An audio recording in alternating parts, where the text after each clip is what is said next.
Welcome back, everybody, to Freaky Tales Podcast on this Freaky Friday. And before I introduce my very special guest, just a few announcements. Once again, we will be taking calls on the second half. So if you want to call in and share your freaky stories, feel free to call us up. We have Aurora, Colorado in the building. I saw you on the live chat. We'd like to thank everybody that tunes in from New Jersey, from Portland, from Bakersfield, from all over the place. So we want to thank you, everybody on the live chat, everybody commenting, everybody just having fun and enjoying the show. We wouldn't be here if it wasn't for you guys, for the subscribers. So I encourage you guys to share, like, comment, and encourage others to subscribe to Freaky Tales Podcast. As I get less and less busy, I'll be able to go back to doing Freaky Tales every Friday. I know some people say do Freaky Tales twice a week. I wish I had the time, and so I could, because I actually enjoy this actually more than my other podcasts, because I'm a freaky type of guy. So with that being said, please allow me to introduce my special guest of the night, Nicole. What up, everybody? How you doing? How you doing, Nicole? I'm good. How are you? You know what? First of all, I'm happy that you're here. I'm glad you live close. You didn't have to drive too far, because some of our guests have driven 2-3 hours. And they wanted to be here. They came and they shared their freaky stories on Freaky Tales Podcast. But you came and you got some stories you want to share. But before we jump into that, Nicole, can you share with the public a little bit of your background? Just give them a snippet of what you have done and what you do. So a little bit of my background is I've been haunting since I was about 8. I started working in haunted houses and stuff like that when I was a kid. They would make me some sort of headless character, and I've always loved Halloween. As I got older, I got into working for a theme park as a haunt monster, and I spent 7 seasons there. So I spent 2 seasons inside a maze and 5 seasons outside a maze in what's called streets. I was either a clown at one point, or I ran around as a sugar skull. So if you can kind of guess where I'm at, if you haven't already. I did that for a while, and then I work now in a mortuary, which is actually my dream job. I've always wanted to work in a mortuary since I was a kid. Wow. And how long have you been working there now at the mortuary? I've actually only been there since February. Okay. I came in towards the tail end of it. COVID starting to, I guess, slow down for the world, but it hasn't quite slowed down for us. But I love this job so much, and it's so natural to me that they still don't believe that I've never worked in another mortuary before. Wow. I'm just very comfortable being around the dead. Wow. I know somebody else that feels very comfortable being around the dead. They say they worry more about the living. Yeah, it's true. I worry more about the living, and the living scare me more than the dead do. Wow. See, I'm the opposite. I can deal with the living, but the dead, it's very, very hard for me to be around funeral homes, mortuaries, etc., graveyards. I always think for some reason there's somebody behind me watching, and there probably is. There is. Okay, and we'll get into that. But I want to ask you another question. Mm-hmm. You said since you were 8 years old, if you will, haunted house hunting, if you will. Is that? Yeah, haunting. Yeah. Now, let me ask you this. What, I guess, motivated you to get into that? You know what? It just happened one day. I just got pulled in, and they were like, we need you to be a headless basketball player. You know, you're looking for your head, but you're going to throw a ball out this window to kind of scare people. So I thought, okay. And I started doing it, and I thought, wow, I like this. And even being that young, every time they needed somebody small that can get into corners and pop out, that was me. And as I got older, I started working in my kids' schools doing haunted houses, mini mazes, witch time stories, whatever the case may be. Right. And it just kept going and going until it got to the point where I ended up working for a theme park. Wow. Now, probably a dumb question, but did you really enjoy working at the theme park? I absolutely did. I mean, it had its drawbacks. It always does. Like, There's certain nights that happen where there's a little more activity than others, and it gets a little rough. So you get your hair pulled, you get your costume pulled, you get cussed out, you get spit on. Really? Yes. I, for a little while, had a little bald spot in the back of my head because I got my hair ripped out when somebody tried to pull my wig and my wig was pinned in. You get punched, you get kicked. I mean, people have gotten worse, and that's just me. And I know friends that have gotten a lot worse. So, wow. Has any of them, people that you work with, have any of them ever got jumped? yes. Wow. Now let me ask you this, just in case there's people out there that like to play around like that. When they go to these theme parks, you already know you're there to get scared. Yes. You already do. What I don't understand is that people that they're trying to scare you, but you fight back. Like, you went there for that. If you think you're going to do that, don't waste your money to go in, because these monsters make minimum wage, sometimes maybe a little bit more depending on how long they've been there. You're paying for them to entertain you. Let them entertain you, even if you get scared. If you think you're too scared and you're one of those that will fight back out of reaction, don't go. Don't go. Yeah, no, because it's unfair, because you're there to entertain them, and then some of them end up getting jumped. Mm-hmm. And of course, when you get caught, you're going to jail. Yep. You're going to jail. Wow. Okay. I mean, you know what? I've always wanted to dress up and do that kind of stuff, because I love that kind of stuff. Ever since I was a kid, Halloween was my holiday. Yeah. And for me, Halloween starts around September for me. You know, September, October. And, I just really, really, truly enjoy that time. I love the paranormal. I love scary stories. I love Halloween costumes. I know you had touched on, before we went live, that you guys had gone or visited several haunted locations, spots, Destinations, various places, yes. Can you, now, on that part, what made you want to go and investigate or look into these places?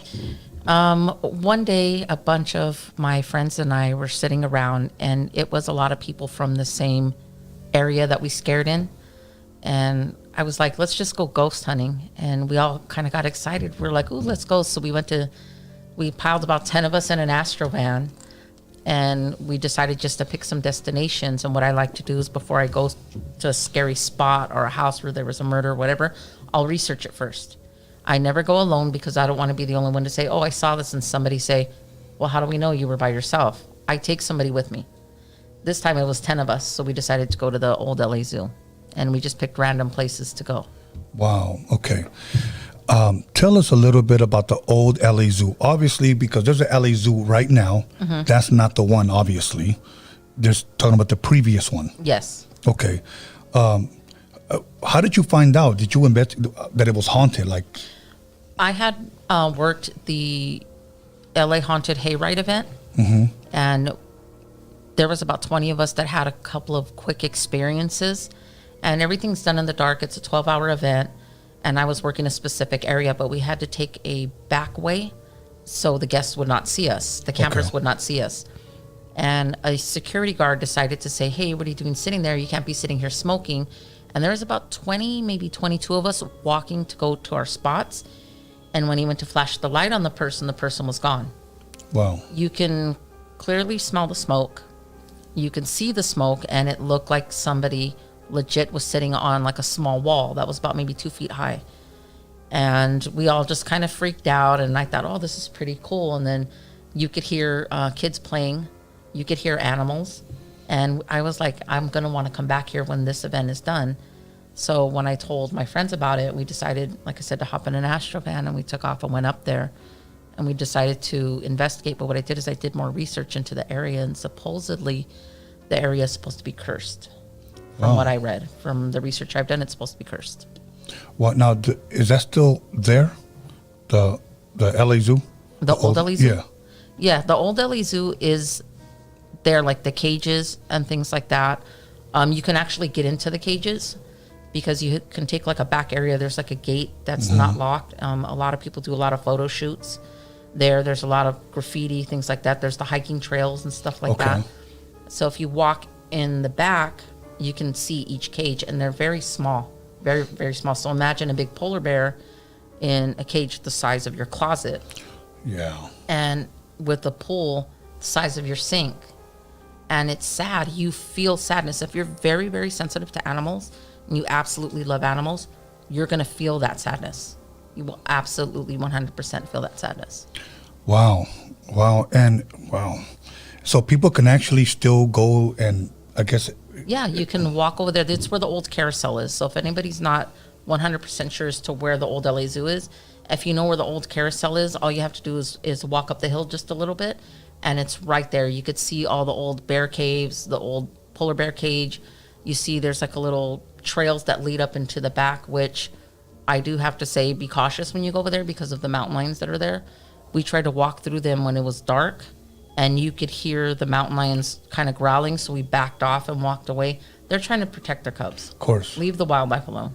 Just when you go there, just be cautious because you don't know what you may run into when you take the hiking trails behind all the fences, behind the old LA Zoo and things like that. Mm-hmm. Did you ever research, or did it ever say who cursed it or why is it cursed? Or the story I got was that there is a young lady that rides a horse.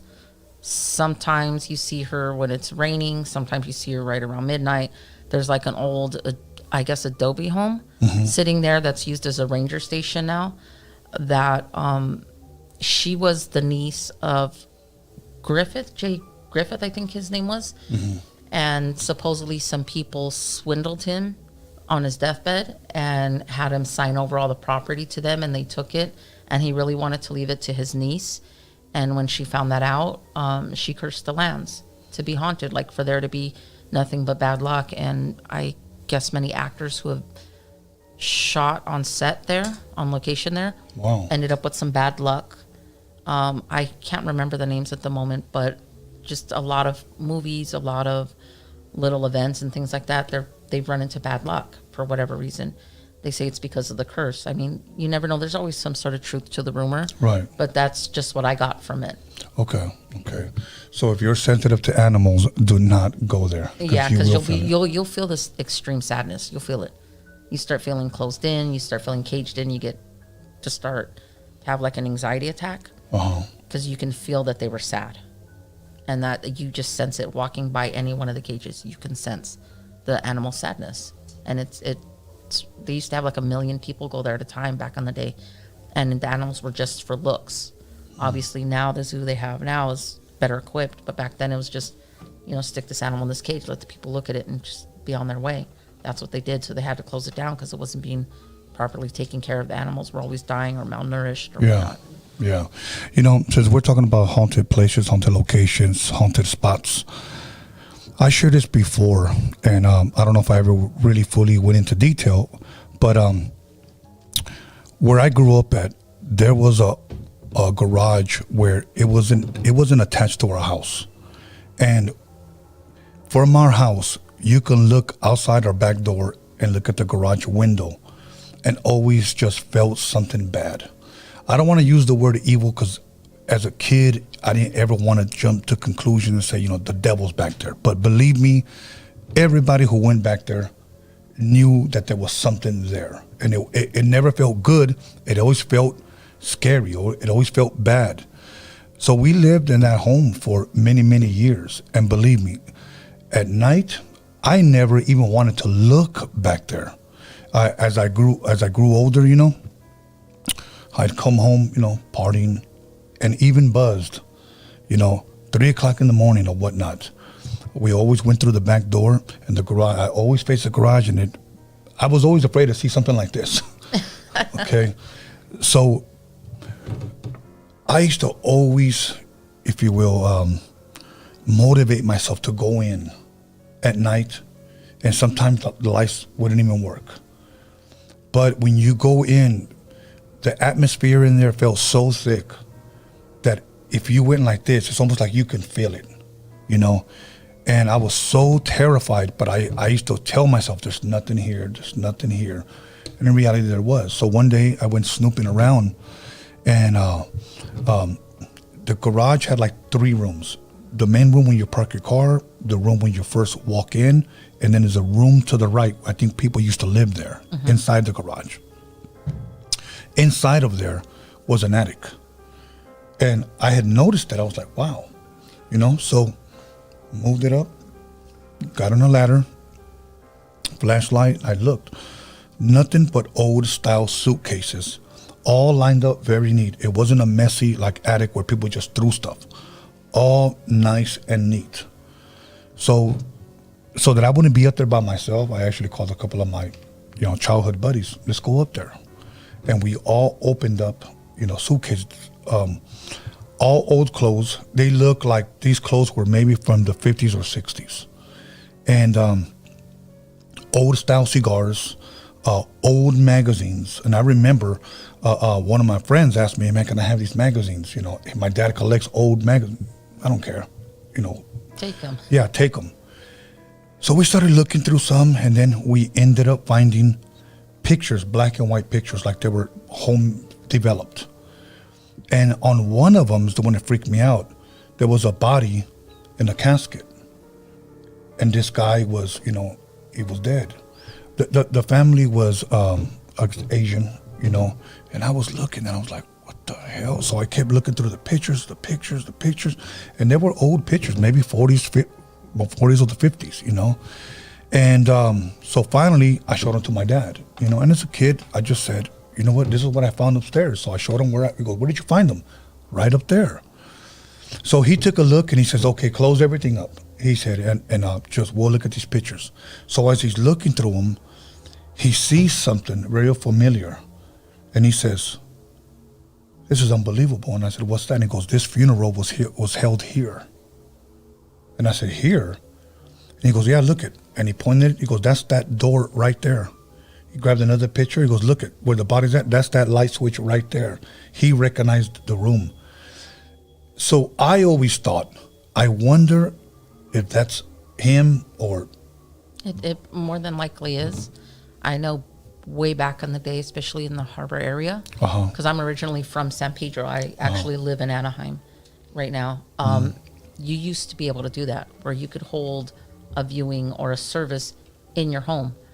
You can't do that so much now. I do know Anaheim, you can get a permit. Some areas can get a permit to have a viewing and house a decedent in the home.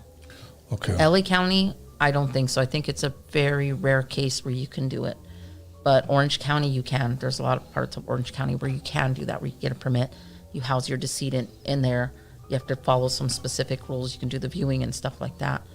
But when you do that, you have to be prepared for the fact that who you've had in there leaves behind something, like residual energy. Yeah. There's residual energy in everything. And a a lot of people don't notice it.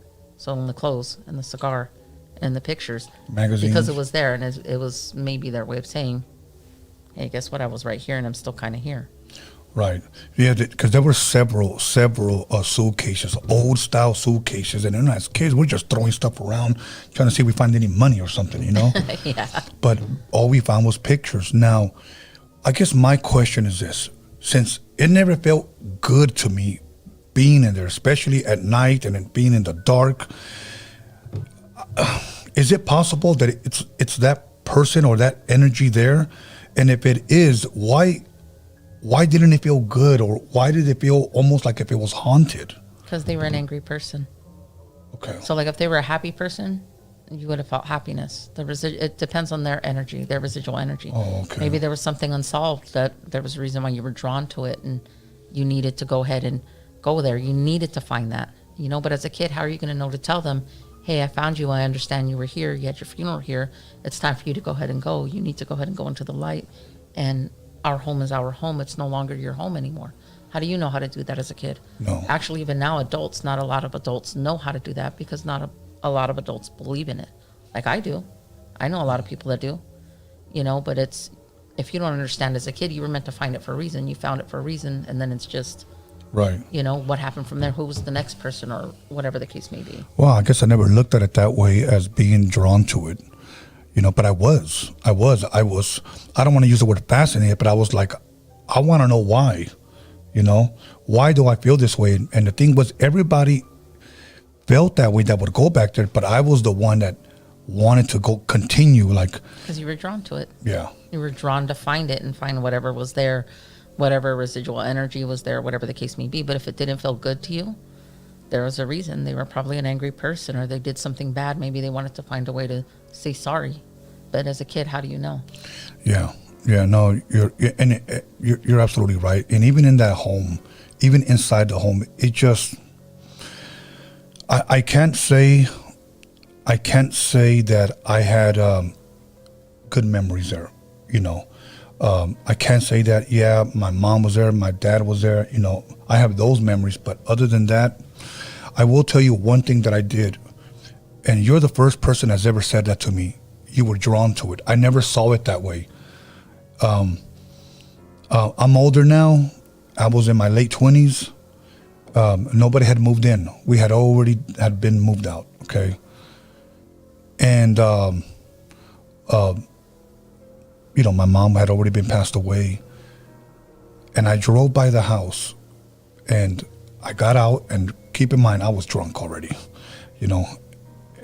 and I was just like maybe 3 o'clock in the morning, hopped over the fence, went to the back, and I remember I punched the glass out of the back door, so I opened the door, and I was so drunk that I was telling my mom, almost like if I was speaking to her, Mom, I'm home, because that's what I used to do. I used to knock at her door and say, yeah, I'm home now, and go to my room. And I did that. I went to her room, and I started knocking, and because I was missing my mother so much. So I said, Mom, I'm home. Okay, and then I went back to my room, and I laid there, and I'm laying on the floor, and I'm thinking to myself, man, I used to sleep right here.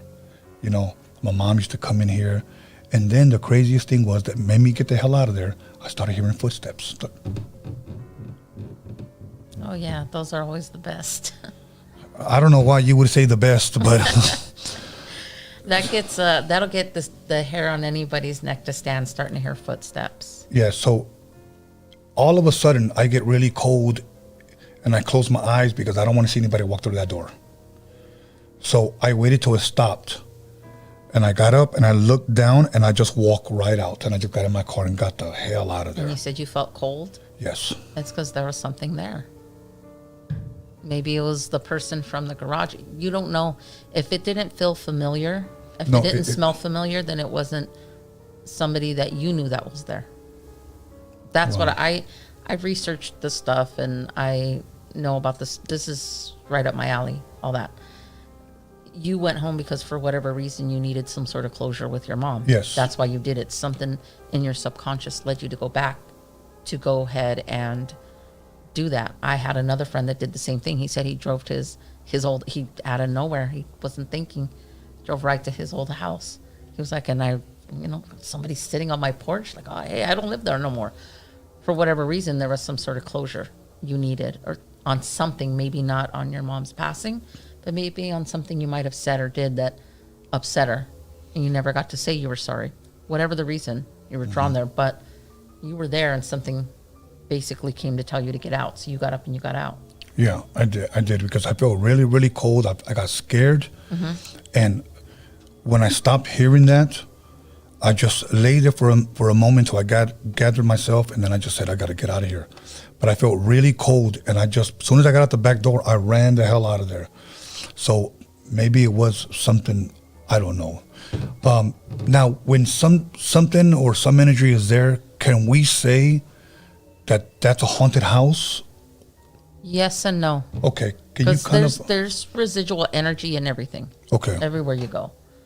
Some people are more sensitive to it than others. For something to be haunted, it's because there's something stuck. Someone. You never know what it is. That is making it, the rattling of the chains, so to speak, or the footsteps, or whatever, or the the moaning, whatever it may be. For something to be haunted, something has to be absolutely stuck there.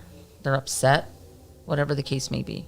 Okay. But residual energy is different. Like, you'll hear some small things, you'll see some small things. All residual energy is it's all small. It's all small stuff. Okay. You know what I mean? But for something to be haunted, it's like we're sitting here and all of a sudden the light falls over. It's like, why would it do that? It's been sitting there for 5 years and never done that. Okay, well, something's going on. It just depends on the house. It depends on the people that lived there. Depends on what happened in the house. You don't know what's happened on the property. Like take San Pedro, for example. If you go down, what is it? I think it's 24th Street or something, where the old cemetery is, right at the end, at the dead end. Has anybody ever bothered to notice how close those apartments are to that fence? And have you ever walked the line of the fence? No. Here's the fence. Here's a gravestone. Here's the fence.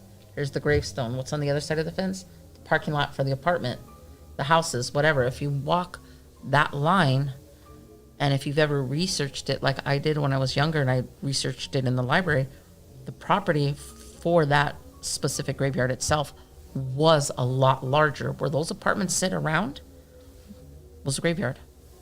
And then it's like, oh yeah, you know, people got disinterred, they moved them, whatever the case may be, and then we decided to build. How much of that is true? How many people did you actually build over? Right. Because people that I know, friends that I knew from way back 20, 30 years ago that lived in those apartments or surrounding houses all said they had something happen. Of course, because it was built over somebody. Maybe there was no family to contact to disinter them and put them somewhere. Okay, fine, that's understandable.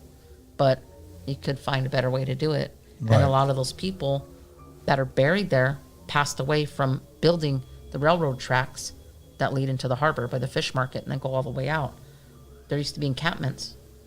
And a lot of people that are there came from those encampments because they died because of some sort of plague or whatever the case may be. Yeah. You know, there's even a section where there's like little babies around like the tool shed off in the corner. And it's crazy. And I used to break in there at night when I'd be drunk with my friends and I was like 14 or 15. Yeah. And there was always the same one person standing behind a stone. If you look at the graveyard this way, they'd be off to the left. And it was always the same person that would just stand there and watch us. As soon as I would see that person appear, it was time for us to go. Because they wouldn't stay there the entire time. I'd be like, okay, our little guard dog is out. We got to go. And we'd go. We'd hop the fence and we'd go. Half the time they'd go running because they'd be scared. I'd be like, they're here. We got to go. We're bothering them, you know? And we'd leave. But that place in itself is, you know, like I said, the surrounding properties. People that I know that used to live there no longer live there. I don't know who lives there now. Said they had stuff happen. So they got haunted because obviously you built over somebody's grave. What are you doing? Yeah. Yeah. You know, my thing is this, that I see a lot of these ghost hunting shows where people go look for several locations and see, I'm the opposite of you. I will go the other way while you will go to it, you know. Sometimes. Yes, exactly. Now, you said that there was something that would appear off to the left. If you had to, I guess, or maybe you do know, what do you think that was? I think it was just a guy. I think it was just some old man. You know, the old man that tells you, hey, kids, don't walk on my lawn. Don't, you know, that's what I think it was. I think the feeling I got, even being 13, 14, 15, I got was just an older gentleman who was like, okay, you guys need to go home. What are you doing bothering us? Type of feel. Not too grumpy, not too nice, somewhere in the middle, just kind of giving us a warning, hey, it's time to go home. You know, and it would be funny because no sooner we would leave and we'd get about a block and a half down, you know, we'd see, I was about to say one time, we'd see the police with their flashlights and we're like, hey, we got out of there just in time. We're not getting picked up again. Sometimes I feel like we would get a warning, like we were getting a break from somebody older, but at the same time, we were also bothering. Okay. You know, you had shared with me before we went live that you guys were somewhere. I don't recall where, but that you guys felt something was following you. Someone turned around, took a picture, and you showed it to me, and it literally looked like someone was behind you guys. You zoomed into it. I wish we could have gotten that sooner so that way we could have put it up on the screen so the others could have viewed it themselves. But maybe on your Instagram, I know your Instagram's come up, maybe you can post it. It's up to you, where people can actually go and view it. Can you elaborate a little bit on that story and let the people know what happened? Yes, that was the old LA Zoo. Okay. So it was that time I had told all my friends, hey, let's go research, told them the story. We had already walked by the bear caves, the cages, so we decided to go walking down by the old carousel. And I do have some friends that are sensitive. Like for me, I can sense it and sometimes see it for a friend of mine, they could see it more than they can sense it. So we would stay together because one would see, one would feel. Okay. And we were walking, and for the longest time, he had kept feeling like some little kid kept trying to grab his hand. So he would stick his hand out as if to hold the little kid's hand. And I noticed I was doing the same thing, but I thought, oh, it's just, I thought nothing of it. We get to the old carousel. One of our friends just kind of kept, it's like, whatever. So we go, okay, it's time to go. Let's go get food. Let's go look. Like we went to see some of the sites where the Manson murders happened. And we were getting ready to leave, and one of our friends just he goes, I feel like something's following us, and I take a picture, and he just flipped around and just wham, snapped a picture. So we're walking, he's looking at the picture, and he's like, guess what, guys? And we were like, what? He's like, I got something. So we all freaked out. We hopped in the van, we're taking off, and we're like, what is it? What is it? And we ask him, and he zoomed in, and when you get to the last frame, you can see a face. And it's just like a mist. And there was somebody behind us. There was no reflector lights. There was no reflectors, like no construction equipment, no passing cars. There's no way to get any lights from any passing cars in the section we were in. Everybody was forward. He was the last person behind us. There was absolutely no way on my children that picture is fake at all. Wow. 3 of us saw when he took it. Some of us were already in the van. I think one of the toughest things is showing someone that picture and then them wanting to argue that that's fake. Have you ever had anybody? Yeah, I've had a couple of people, but for the most part, people believe it. They're Wow. like, wow, how did you get that? I said, I didn't take it. They just sent it to me. See, and that's the thing. It isn't like you're trying to sell it. It isn't like you're benefiting from it. You're just No. sharing, and then they Yeah. still want to call you a liar. Yeah. It's like, I would understand if I opened up my museum and everything there was fake. I Yeah. get it. I'm trying to make money, but you're just sharing, and people are like, oh, that's not even real or whatever. Hey, by all means, go to the old LA Zoo at night. Yeah. In the dark, you and one other person, no flashlight, and let's see then tell me it's fake. Right. Wow. And now let me ask you this. Has any place that you have gone, has there been anything that has gotten hostile with you guys? Yes, Okay. absolutely. Can you 2 places. One was the Los Feliz murder mansion. Los Feliz Murder Mansion. Yes. Can you kind of give the background of what is the Los Feliz Murder Mansion? So let me see if I can remember the story. The Los Feliz murder mansion is a mansion that sits up near Griffith Park. Okay. Like behind the observatory, Greek theater, or whatever it's called now. And I guess the story is a doctor ran into some tax debt, ran into a bunch of issues, went crazy, decided he wanted to try to kill his whole family. It was a few nights before Christmas, and I guess the wife had been wrapping presents. So the tree was there, some presents were left half wrapped on the couch. All the old furniture was out. Everybody went to bed. Everybody was tired. He went in and murdered his wife. I want to say with a hammer, but I've read it a couple of different places.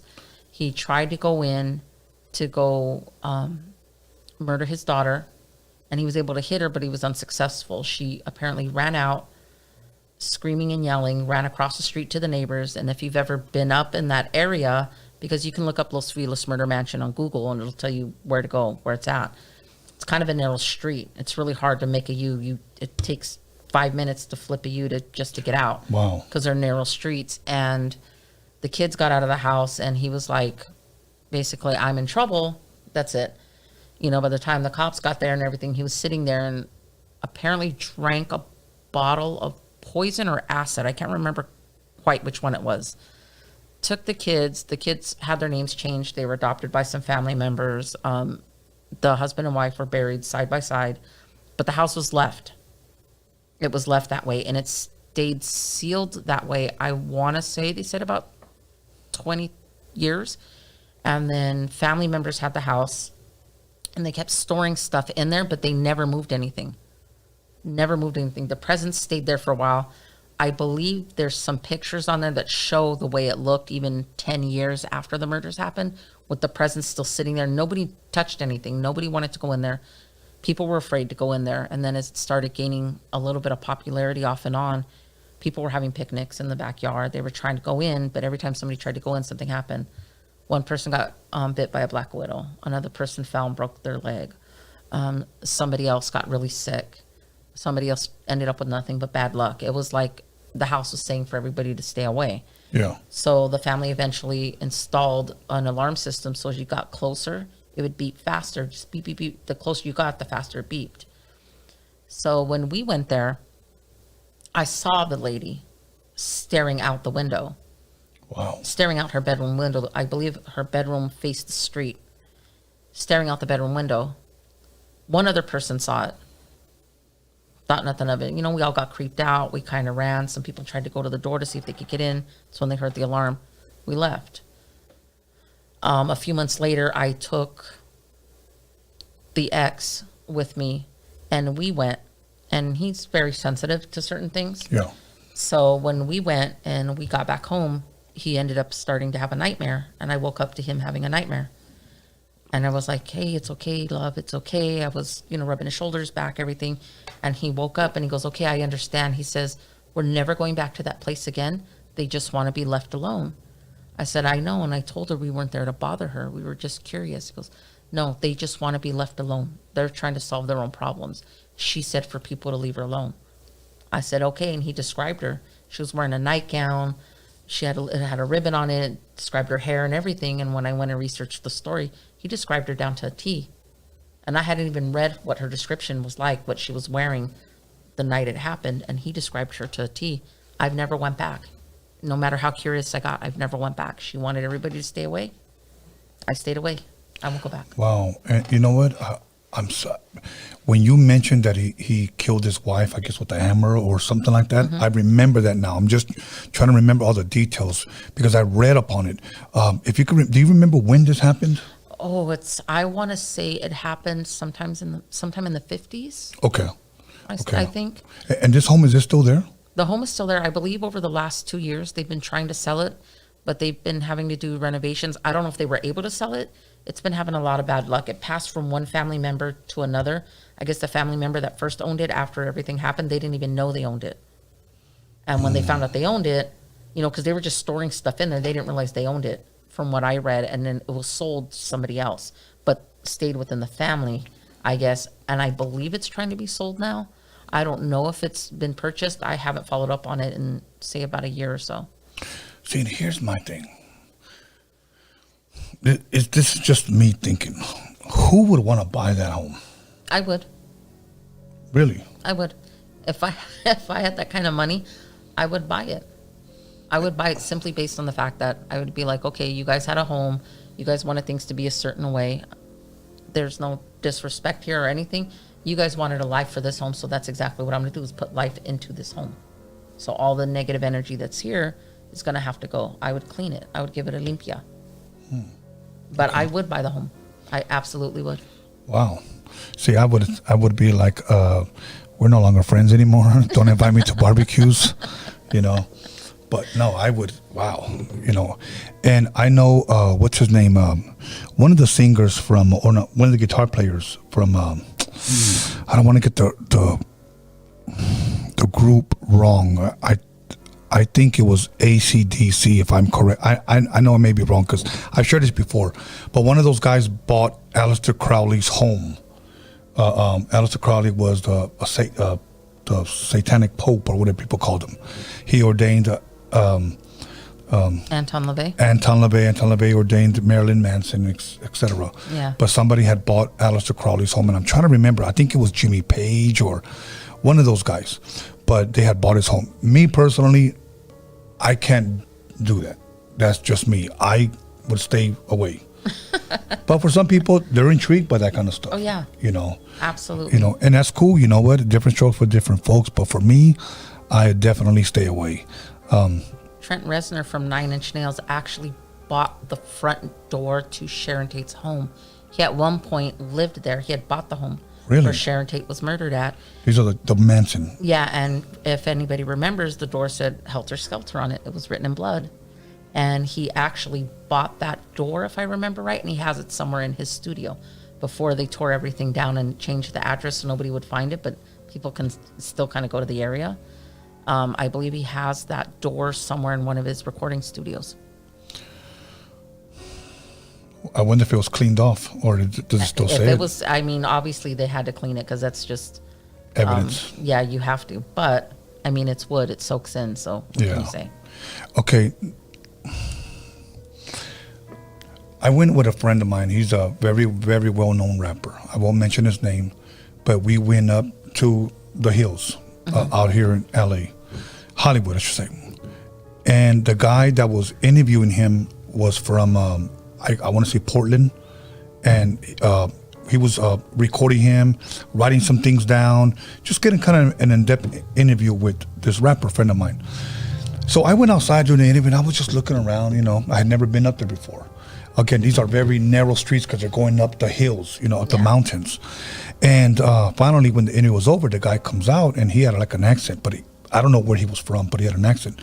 And he said this place was actually pretty cool. Down the street, walking distance, he says, is where the Manson home was. Yes, he said, because it's they tore it down, put something else there. And I said, what? And he said, come on, I'll show you. It's walking distance. And I said, nah, I'm cool, man. I went to the Lobianco house. You did? Yes. My friends and I, when we were done at the old LA Zoo, we decided to try to find some haunted sites. One of the sites we did want to go to is where they found the body of the Black Dahlia. But because of the area it's in, we're like, no, maybe it's not safe because it's actually in, I don't know how to put it, an unsafe area of LA. Right. So we did go to the Lobianco house. Okay. And it's kind of creepy to think, because if I remember right, they stood across the street and they were supposed to go to one home, but because there was nobody home there, they were like, okay, forget it, let's just go over here. That's how the people at that house got murdered, because the people next door weren't home. And they were just standing there, and they go, what do you mean? I said, yeah, look up the story. So as we were reading it, I walked across the street and I said, they were standing right here and said, we're going to go kill these people because we want to. Guess what? They're not home. Let's go knock on this neighbor's door and do it. That's basically what it came down to. And they were like, wow, we're just standing outside looking at it. And I'm thinking, that's just like right there. I mean, there's more now because it used to be open, but I guess they built like fencing and stuff because people used to walk up and whatnot. And to think that somebody they got killed because next door neighbors weren't home. Yeah. So now, very quickly, let's go back to, you said the guy from 9 Inch Nails bought the door from Sharon Tate's home. Sharon Tate's home that said Helter Skelter. Mm-hmm. I'm going to ask you for the public's sake, do you think that door, if you will, can bring, or something could be attached to that door? Absolutely. Okay. Because of the trauma. It's just the basic trauma. I mean, a young woman was murdered and she was pregnant. Her child didn't even get a chance. And as a mother, your energy and your bond is very strong, period. So her worry was about her child. And that's has to be, as a mother, that's what I would leave behind. If I was pregnant and somebody did that to me, I'd leave that energy behind. Like, I wanted my baby to live. I wanted to live. I wanted to be a mother, and this happened. No, I'd be angry. So I believe that there's stuff attached to it. Absolutely. Wow. A guy like Charles Manson, just maybe off the subject, because I know we were talking about haunted places, haunted things, haunted spots.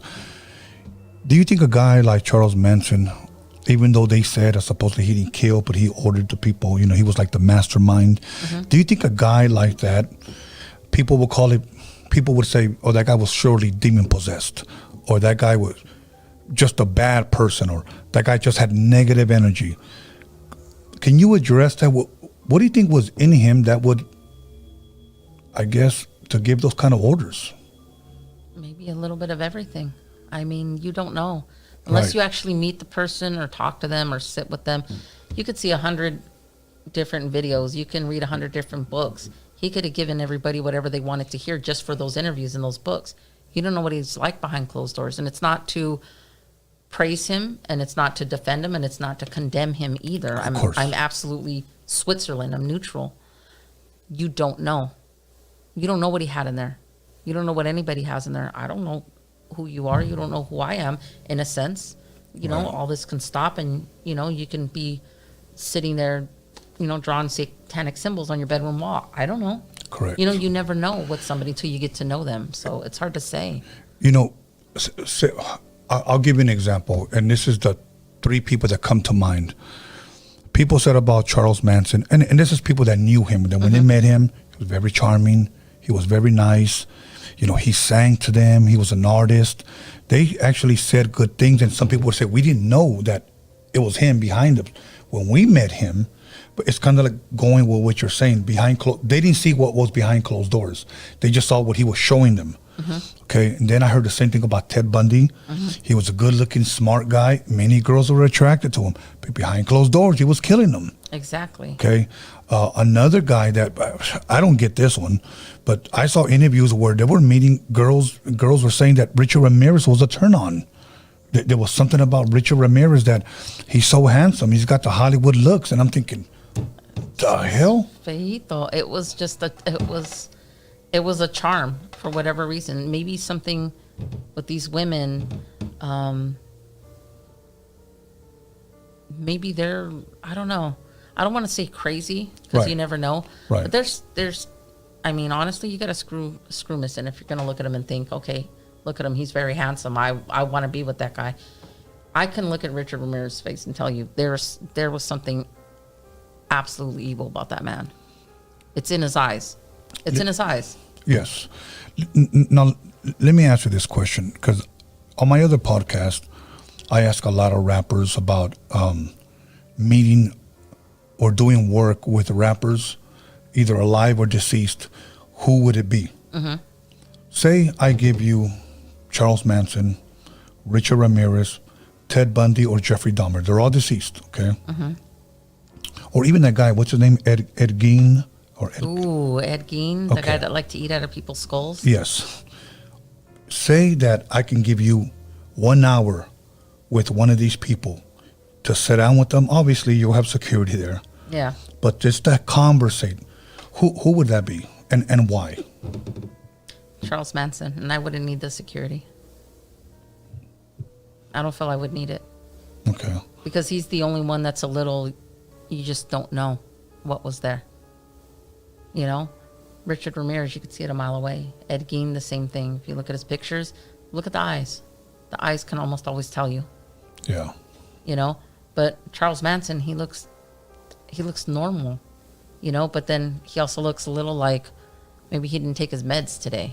Yeah. You know? And I know somebody that did meet him, that did meet the Manson. Yes, that did meet the Manson. He's been long deceased for a while now. Okay. Did meet the Manson girls and stuff like that. Everybody was just sex, drugs, and rock and roll. That's all they were. So where the rest of this came in at, I don't know. That's why I would like, if I could sit down with him, I absolutely would. To pick his brain for an hour, I absolutely would, to try to see where did that come from if all it was sex, drugs, and rock and roll. They're just nothing but a bunch of hippies. That's all they were. From the stories I've been told. Right. They were just a bunch of hippies. And then to find out how it all evolved into. Yeah. I see where you're going with that. I saw an interview, and this is public knowledge. People can look this up on YouTube. There's a minister, I believe, out of Colorado. His name's Dr. James Dobson. And he interviewed, I believe it was Ted Bundy, right before they executed him, before he got killed, or before they killed him. He wanted Dr. James Dobson. I don't know why he wanted a Christian minister he wanted to give him his last interview. Okay. And you can look it up on YouTube, you know, Ted Bundy, Dr. James Dobson interview. And this minister was pretty much picking his brain, and he just said, how did all of this snowball? Like, you know, he was telling him how he went to school, he was a smart kid, he was raised right and everything, and to all of this, killing women, sleeping with dead women, and here's what he said, and it shocked me, and then it didn't shock me. He's pretty much said it, and I'm paraphrasing, and I encourage people to go look at this because I don't want to say anything outside of what he said, but in a nutshell is what he said, that is, with him, as a youngster, started with light porn, with magazines. He said that he had put that so much in here.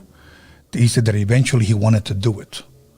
It started with magazines and eventually movies.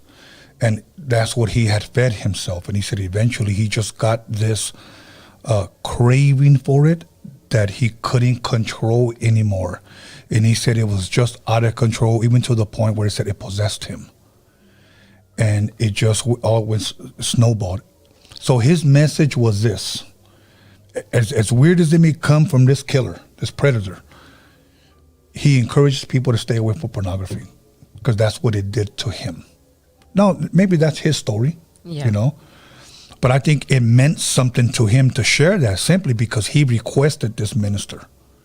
So I think he was just trying to get something out of, you know, off of his chest or whatever before they executed him or whatever. But I don't know. Do you think a guy like that could have been demonically possessed? Or no, I think it was just the straw that broke the camel's back.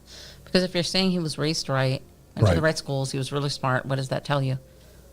Work, schoolwork, regular work, always doing the right thing, always doing the positive thing. And then one day he saw something that piqued his interest. He didn't know how to balance it between that and what he was doing in his normal everyday life. And that was the straw that broke the camel's back, honestly. I don't think there's no demon possession or evil. I think it just, once it got to a point, he didn't understand how to control it.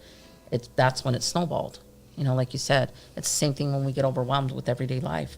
One bad thing after another, then somebody turns around and just flicks you off on the freeway, and it's the smallest little thing, and next thing you know, you're wrecking their car into the center divider, and there's a bad case of road rage, you know, and it's like, it works the same for positivity as it does for negativity. Straw that broke the camel's back. Very true. I had somebody a couple of months back that had called me, and he told me, he goes, hey, do you got so-and-so's number and address? And I knew it was all bad. And I just said,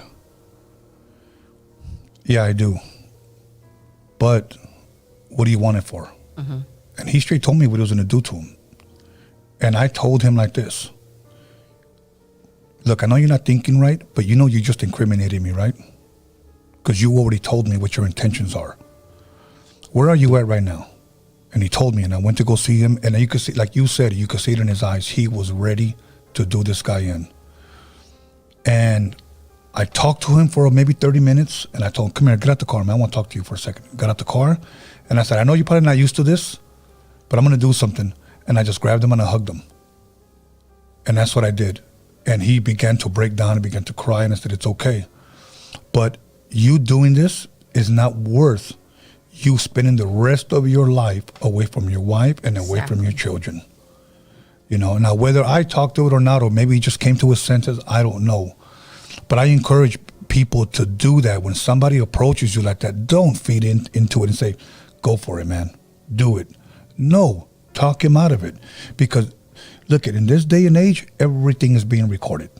Everything. They could bring up every text message, cameras on the street.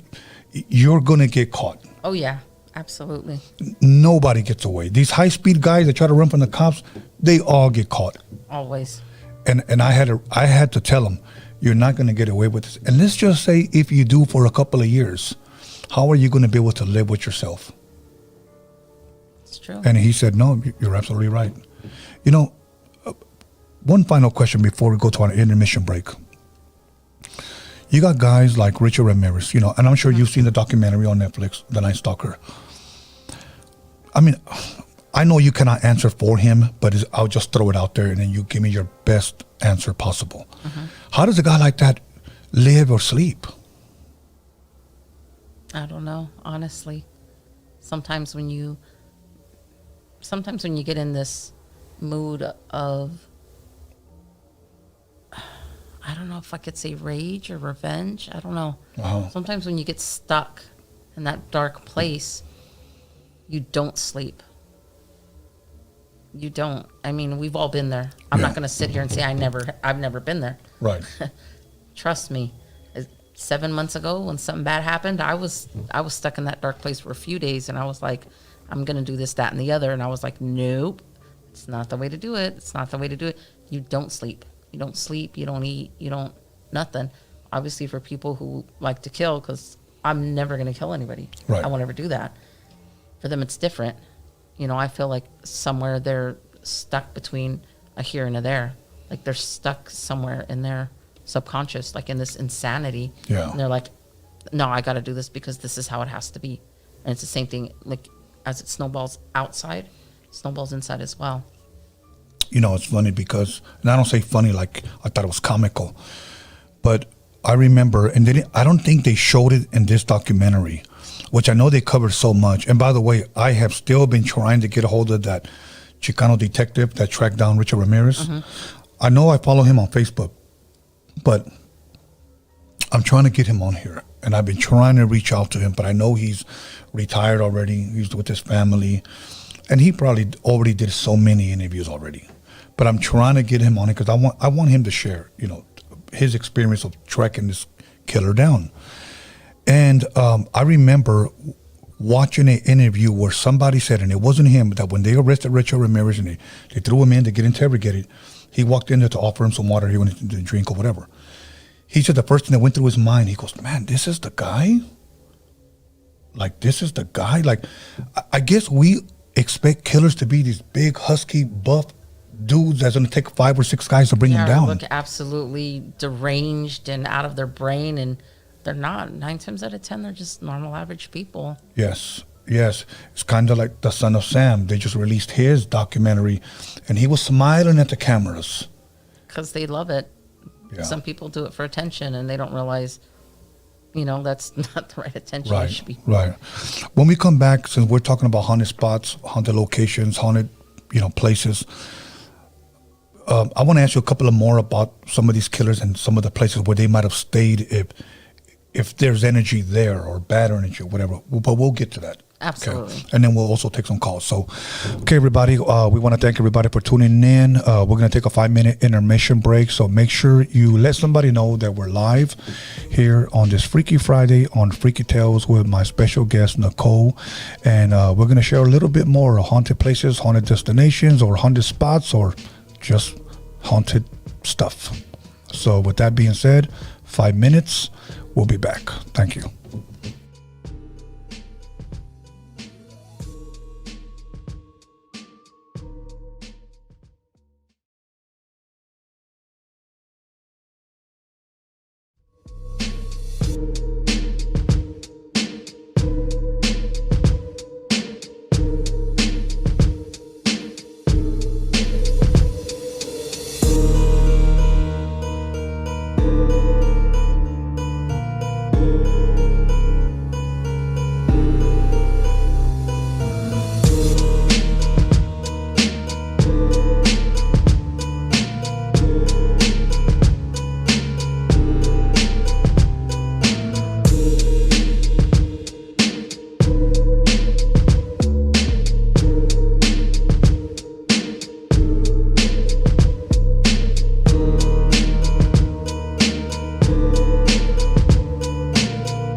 And welcome back, everyone, to Freaky Tales Podcast. I almost feel like Elvira back in the day when we used to watch those Elvira shows. I love those shows. So, Oh, yeah. I miss those. Yes. So how you doing, Nicole? I'm good. You enjoying it? I absolutely love it. This is my stuff right here. Awesome. You know, now here's my thing. I ask a lot of questions, and many times I ask a lot of questions pretending to be somebody who's watching, who's probably thinking, I just hope he asks this kind of questions. So that's how I come with questions. For an example, let's just say if Richard Ramirez was told, we were told that he stayed at the Cecil Hotel. Mm-hmm. Do you think just his presence alone, because people were saying in this documentary that they saw him walking up the stairs all full of blood, you know, obviously, if that's the case, he must have just killed somebody. My thing is, do you think he can leave his bad energy there? Yes, absolutely. Absolutely. Wow. That's with anything. That's even with houses. It's with anything. Okay. You know, and I know sometimes I kind of make a joke out of this, but I always hear of haunted houses, haunted hotels, but I never hear of haunted apartments. I had one. I lived in one. Really? Can you share?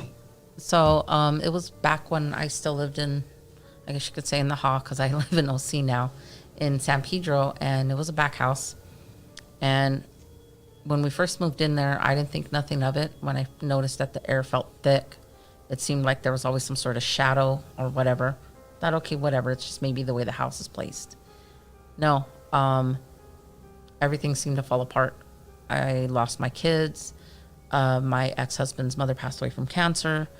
Him and I fought, and the energy was very, very bad. And there would be times where I would have bad dreams, and I would feel like somebody was trying to either take advantage of me or hurt me, and I would wake up with scratch marks. Wow. Down my arms. I would wake up with handprints on my thighs, on my neck, and I was like, you know what, whatever is here, I have to leave. So towards the end, when everything completely fell apart, I moved to Torrance, and I felt a relief. We all kind of went our separate ways. My son went and lived with somebody in Westminster. My ex-husband and I, you know, he went with his family, and I went with the current person I was with. And it was pretty bad. How long were you there for? I don't know, a couple years or so. You know, now let me ask you this, because maybe we're moving into a different area from our topic, but I have to ask because you brought it up. You said scratches and I guess marks between your legs, you said? Yeah, on my inner thighs. Okay, your inner thighs. I eventually want to have a episode where we talk about incubus, succubus. Okay. I've known certain women that have told me they live alone, they woke up with scratches, with marks between the legs, but they've said that they felt as if something had sex with them that night. Something violated them. With me, no. But okay. I would always wake up with my legs tired. I have very strong legs. Mm-hmm. So I would wake up with my legs feeling tired, like as if I had worked out or something. But as I would dream, and it would be a nightmare, I would see myself fighting, and I guess you can say, kind of put out a positive energy about it. So I didn't always let it overtake me. Mm-hmm. And then as soon as I got the chance to, I went and saw a priest, talked to him, you know, got some blessings. I went and saw somebody else and got a cleansing. And that's when I started learning and getting more into about what my background was, where I came from, what I am, and into learning more about all that, so I can, when stuff like that happens, I know how to deal with it versus going to somebody else and having them do it. Because my biggest fear is, okay, yeah, you're going to want to charge me $300 to do this. That right there is bad energy in itself. Yeah. What I do, I don't charge anybody. You want to pay me, you pay me. You don't want to pay me, you don't want to pay me. A thank you and you feeling better is enough. Yeah, okay. Now, if you had to, and I for lack of better words, if you had to take a guess, what do you think that was scratching you or causing those inner thigh bruises? I think it was just something, honestly, I just think it was some sort of angry, very angry male energy that just hung around, something that was there and that general area where I lived at, because it was 3 houses. It was a big front house. It was my house, and then there was another little side house, because mine was the 2-bedroom. There was a 1-bedroom. There was a 4-bedroom in front, so it was all in the same lot. I think it was just some sort of angry energy that got left behind, and they're just stuck. They didn't realize they were gone. Hey, I'm not your wife anymore. I'm not your whatever it was you took advantage of. I'm somebody completely different. You're in the wrong. Right. And I guess I'm asking, and I don't know if you have the answers, but maybe you've had friends that have experienced this. Maybe you could shed a little bit of light. When these women feel that they've been violated, do you think something actually violated them? That's hard to say. Okay. That's hard to say. I understand the feeling, but that's kind of hard to say. I won't say that it didn't happen. I won't say they're full of shit. I won't say none of that. If they feel it happened, okay, then it happened. But there's something that they got to do to strengthen and empower themselves more, because our energy is our energy. I can't ask you to do something to protect me, because then what am I going to do when I'm home and you're not around? Correct. You see what I mean? So they have to do something within themselves, up their self-esteem, up, some self-care, do some meditation, get some chakra readings, whatever you need to do, but up yourself, because you're welcoming kind of that bad energy in, and you're always going to feel low about it happening because you don't know what to do with it. Well, stop feeling low. Pull yourself out of the low and put yourself up in the high. Yeah. And do something so that stops. Okay. Could it ever be sometimes, because I've heard of people saying, I know someone cursed this person or sent something to that person's house. Is that real? Yeah, absolutely. Okay, so sometimes it could be that, and maybe not And a haunt. they want the person to feel violated, and that's the best way to do it, especially if it's a woman. How do you violate a woman? You violate her womanhood. Wow. Same with the man. How do you violate his manhood? I'm going to share something with you that I don't know if I shared it, and if I did, I might have shared it on another podcast, but I kind of changed the story a little bit because I didn't have permission from my friend to share this. But I talked to him recently, and he said, as long as, you don't mention my name, who I am, I'll tell you where he was at. He was in Brazil. Mm-hmm. And he was there by himself. He was there just kind of always wanted to go to Brazil type of thing. He went there. And he said at the bottom of his door, when he closed the door, it was kind of like this off the ground, like there was this much space, more than normal. Mm-hmm. And he said that, and his bed, it was a small room, his bed, he can lay on his stomach and look at the front door, and he saw people just walking by. Yeah. So he said after a while, he would look at his watch, it's like 11:30, 12 o'clock, and people were just still walking by, and he's thinking, at this time, like, shouldn't people get in sleep? So he got up, he opened the door, and there was absolutely no one there. That happens at the mortuary. Okay, we'll get into that. So he said, okay, this is crazy. Close the door. Lays back down on his stomach. He's dozing off, and all of a sudden he hears people walking by. And he goes, I can see the shoes of the people walking by. He said, so what happened was, this time I put one foot on the ground, and I'm walking, I see him, and I open the door, and I see nothing. So he said when he closed it, this is the one that scared him the most. When he closed the door, boom, really, really loud. So he said, that's where I knew something was up. So he laid back down. He said, this time I turned off all my lights, and I could see the hallway light under the door. But now the lights are flickering like a bad light bulb. So he's laying there, and he's like, now he's terrified. Now he sees a pair of shoes walk up, and now they're standing right at his door. He sees the points of his shoes right under his door. He's scared. According to him, he says he starts praying or whatnot. He dozes off. He wakes up. He goes, and in the way he played it out for me, he goes, I opened one eye, and I saw my door was already open. So now I'm thinking to myself, what the hell just happened? He said, as I'm thinking about getting up, something like a male figure lays on top of me, and I sink into my bed. He says, and I know it's a male because I felt it behind me. Mm-hmm. And he said, now all of a sudden, this guy or whoever it is trying to pull down my pants. I gather up enough strength He said to get up, and I'm swinging. I'm like, and there's nothing there. When I turned on the light, whatever was there walked out and slammed the door. He said he got out, checked out of the hotel, and that the guy at the door told him like this, did something happen? Wow. Yeah, did something happen? That means because he knew. Yeah, he knew. He said, I don't know what that was. I don't care. But he gave me the name of the hotel and said, don't ever go there if you're. I said, I don't plan to go.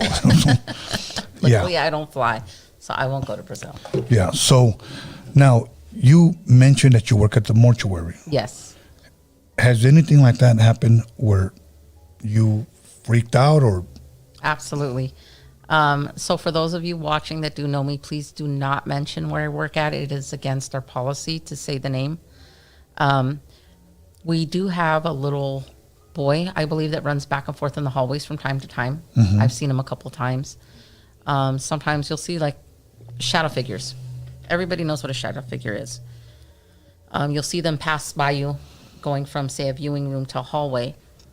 And we have these viewing rooms, and in the back is the employee hallways, I guess you can say, that lead you from prep room or the garage area, where you can go ahead and take a seat in into the chapel without taking them in full view of everybody else. Because there, we do have a couple of viewing rooms, reception rooms, things like that.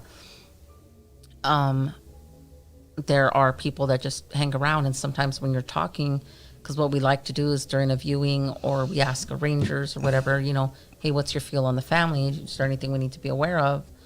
You know, mom's distraught, wife's distraught. I mean, obviously people are going to be distraught.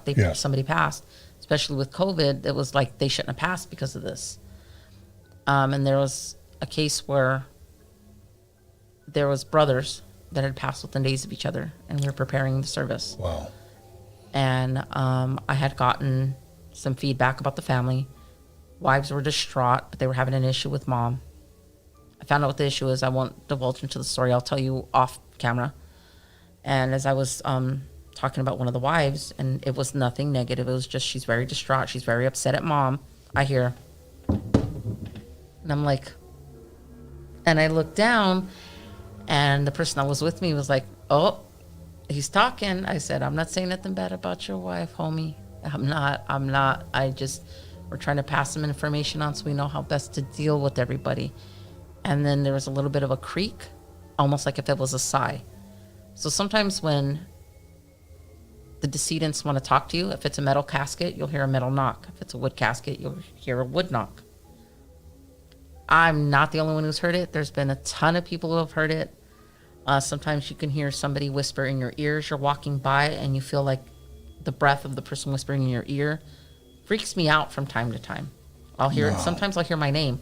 I'll hear, Nicole. And I'm like, you guys need to stop. Let me do my job. You guys are freaking me out. Cut it out. I know you guys are having fun, but stop. And I just go about my business because I know they're playing. I know they're just, you know, like, and sometimes I'll even sense like somebody being thankful or grateful. And I'll hear like, thank you. I'm like, oh, you're welcome. Hopefully you were somebody that I helped out. Because like I haven't been there that long. Right. So I know there has been a time when I've left and it was a night service, and it was not that long ago because we just started doing some night services, and you could hear a lady crying, and I thought, oh, okay, apartments everywhere, the street, who knows, houses. And then you see like a little light in the distance kind of bouncing, and then you start hearing her cry, kind of like the Llorona. And I'm like, there is no water around here. I was like, I'm not playing. I'm gone. I'm out. I don't know how fast I walked. I walked to my car. I was like, I'm out. I'm gone. I'm out. I gotta go. I was freaking out, and you could hear her start to scream like she was wailing, almost like a banshee. And if anybody knows what a banshee is, they wail and they scream really loud. And it freaked me out. And I'm thinking, I really hope that was a neighbor and that wasn't something from our surrounding grounds, because that really threw me for a loop. Wow. And let's just say it was something, I guess, from the other side, if you will. I guess my question is like, or all of our questions would be like, why would they do that? Is that a person still hurting? Maybe. Unfinished business. They could be still hurting. They want to be known. You don't know. Right. You never know until it's in your face as to why. You Right. never know. Now I'm sure that there's people probably watching that probably wonder, like, well, I don't necessarily believe that. Look, around the world, a lot of people have had these kind of experiences. It's not like they just happen here. Yeah. It's a global thing, and that's why people are drawn to this type of topics. I understand that. There are people that believe, heaven. There are people that believe in hell. There are people that believe in purgatory. There are people that believe that some people don't know that they're dead. Who has all the answers? We don't know. But you can't deny when you hear or see something. My biggest haunted place I've ever been to was Tombstone, Arizona, and I've been there 3 times. Okay. There's a very popular show. I'm not going to say the name because everybody should know what it is, but there's a very popular ghost hunting show. And this person has a museum in Vegas, so that should give you enough hints. That did, I want to say, 2 episodes in Tombstone. Watched them. I went through that same exact stuff. Same exact stuff. Somebody grabbed my butt. You could smell roses. You can smell cigarettes. There's a little boy that likes to play on the Black Mariah, which is I think it's a $1 or $2 million coach, hearse, horse-drawn hearse. Because we don't say hearse, we say coach. He likes to play on it, and because it's old, if you've ever been to Knott's Berry Farm and gotten on the stagecoach and you hear it squeak as you get on, it makes those noises because the little boy likes to play. They do this thing where they do an EVP reading at night inside the Birdcage Theater where the Black Mariah sits, and they'll put a ball, and the table's perfectly straight, and they leave the ball there for a while so you can know it's perfectly straight. When it's time to turn out the lights, you can kind of see the ball because you see the glow from the lights of the EVP on the table, and you see the ball moving, and you can hear the Black Mariah squeaking as if somebody's jumping up and down on it. And it's not a lot. It's a very light squeak. Sometimes you'll hear like a board, like as if someone almost hit their head like on a board right above it. You can hear the floors creak. You can smell, like I said, the cigarette smoke. There's some guys there that are very handsy, so they like to play with the women's hair. They like to grab them in places like they used to do with the saloon girls. You can very faintly, I've only experienced it once, very faintly hear the shootouts at night. And there's a lot of haunted history around Tombstone. I actually plan on moving there soon. And Whoa. You just said all this stuff about Tombstone, and then now you said, I want to move. I'm going to move. My plan is to be out there next year, but if my career in funeral services is up there, I'm going to delay it a little, simply because it's cheaper. I fell in love with the town, and supposedly when Tombstone falls in love with you, it calls you and asks you to stay. And I feel like that's where I want to stay. So I do want to move out there. I do want to experience more. But you experience a lot. Like you stand in the center of Tombstone, you'll experience stuff. You see people up on the balconies. The ex and I and his sister and his mom went there. And it's been exactly a year. And he was standing outside and he goes, you know what, I'm going to go ahead and have a cigarette. I said, okay. He goes, you know what, they haven't smoked and they've been gone for so long. That's my way of paying my respects is I'm going to have a cigarette for them. Well, back then, men were a lot smaller. They were like women size, 5 foot, 5'1", 5'2", 5'4". The ex is about 5'8", 5'9". So he decided to smoke. He's standing here. I'm right here facing this way towards the mountains because the sun was getting ready to come up. It was like 3:30, 4 o'clock in the morning. Okay. His sister's over here, and we're just talking. Hey, we're here. We're paying our respects. We're not here to be, disrespectful or anything. And you could hear people, like I said, walking around on the balconies of the saloons and stuff. He starts smoking. As he blows it out, you see it go like this, and then it just dips down, and it's almost like somebody sucked it in. And I went, and I froze, and they were like, I could hear them. What's going on? What is it? And I'm like, he goes, why didn't you record it? I said, it was fascinating. I couldn't take my eyes off of it. It blows right out, and it was like somebody just went and sucked it right in. And then he goes, I hope you enjoyed that cigarette. That was for you guys because that was my way of giving respect. And you can hear rocks, like somebody walking on the rocks, just walking away from us. And then all of a sudden we felt like the town was empty. When you experience those type of things, do you ever experience any type of fear? Sometimes, yes. I'll admit I'm a really big chicken. I absolutely love this stuff, but there's sometimes I'm a really big chicken, and I do experience some fear, but I have to get rid of the fear, because if I keep the fear and say if there is anything negative, that negative is going to attach to my fear, and I don't want to feed it. So I try to pull myself out of it, and I'm like, okay, nope, they're dead. They can't do nothing to you. Just tell them you're here. You know, you're being respectful. You're being curious. You just want to know if they have any last messages. Maybe they can, you know, tell me, what is it? What is it? You know, what's going on? And then you get it. But when it comes close and it catches you like off guard, Right. it kicks in. You're like, whoa, what was that? You know, and for the longest time, as we walked around Tombstone and did the EVP session, and then his mom went back to go lay down because she wasn't feeling good, and we were just walking around. I kid you not, we thought Doc Holliday was with us the entire time. Wow. And it was crazy because if you've ever seen the movie Tombstone, Correct. he did really make that little noise that Val Kilmer makes, that little like back throat noise, because, you know, he's sick. We kept hearing that, and I was like, I said, please tell me I'm not the only one that hears it. And they were like, no, we hear it too. And I was like, I'm telling you, I swear Doc Holliday is with us. And he goes, you too? She was like, you too? And we were just kind of like tripped out. And then when it was time to leave, it was almost like we thought we seen him go like this. And as we walked, we turned around, he was completely gone. But it was like a silhouette, almost like somebody standing in a shadow.